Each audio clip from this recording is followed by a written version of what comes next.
Hi. I hope you're well. Thank you for joining me again as we progress through the book of Job.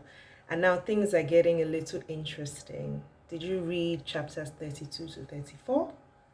I did. And I'm very excited to share the lessons from this chapter, which I have named Enter Elihu. Job's three friends ran out of steam and refused to respond to him any further. And then a young man, Elihu, who had been listening the whole time, chimes in, but not without first shading the heck out of Job's friends. He said he thought them wise because they were older, shade, but they were not. In 32:8, I quote, "But there is a spirit within people. The breath of the Almighty within them makes them intelligent." Word. And those words, coincidentally, are the words from the song Breathe by Dunsin Oyeko. Now, I have to admit that I didn't know that they were, I thought, he made them up. But yeah, it's put things in context. So really, when God breathes upon you and then wisdom comes, that was a really good one from him. He speaks many wise words and describes God's nature and character even more eloquently than Job's friends did.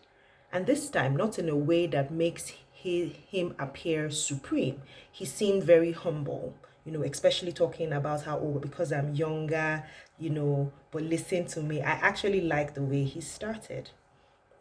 In 33:13 to 18, he extols God's greatness, asking why anyone should bring any charge against Job.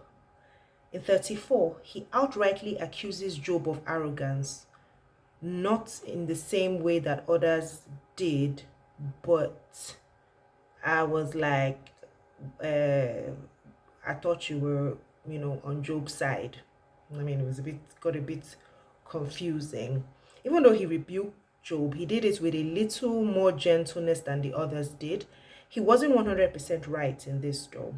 In 33:9, he said Job claimed to be pure and sinless, but he never actually did, because Job always just said, talked about his innocence, but he never said he didn't sin, because if he did, if you remember in the beginning, he always offered sacrifices just in case. So he knew that there was sin, in his life, in the life of his children. So I don't understand where Elihu was going with this. Eventually, he too misunderstood Job's suffering and situation. At this point, it was just getting frustrating for me, because I thought, okay, Elihu has come and, he started out really good. Okay, maybe this is someone who would understand Job and plead his cause, but then at the end, he just went down the same path. Quick lesson. So he came in as sort of the good guy to the bad cops who were the three friends, but it now turns out that he too, saw Job in that light. Doesn't it just make you think about, like relationship, friendships, people around you, and even you yourself, how you draw conclusions into people's lives and suffering? Yeah. Well, let's get to my getting to know God lesson from these chapters. God and not time grants wisdom. That was the key one for me. Because, sometimes they say, listen to the elders, they are the wise ones, or what's that other? A fool at 40 is a fool forever, because they expect that by 40 you should be wise.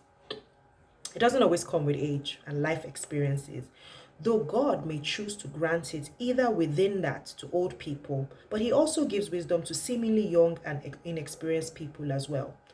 Also, as Elihu pointed out in 33:29 to 30, God may use struggles or suffering seasons to bring us back to him and rescue us from the path of destruction. Teaching us lessons the hard way is usually the best way. Sometimes, that parents use hard lessons to teach them, their children, some truths in life. But then this really just got me thinking that, what? The times that have drawn me closer to God, and I'm sure even you, are like, the lowest times. So even though it didn't seem like Job needed to be drawn closer, obviously we know the story, but then just putting it in context, when he was down, it now made him start to, reevaluate his life. He kept talking about his innocence because he was sure of it. But then for someone who is not innocent, For example, for someone like me, that's the time that you're like, oh God, I did this. Oh, I'm so sorry. It kind of humbles you, right? Right. Where did you see God in all of this? I hope you're learning more about his character and, seeing him in the right context.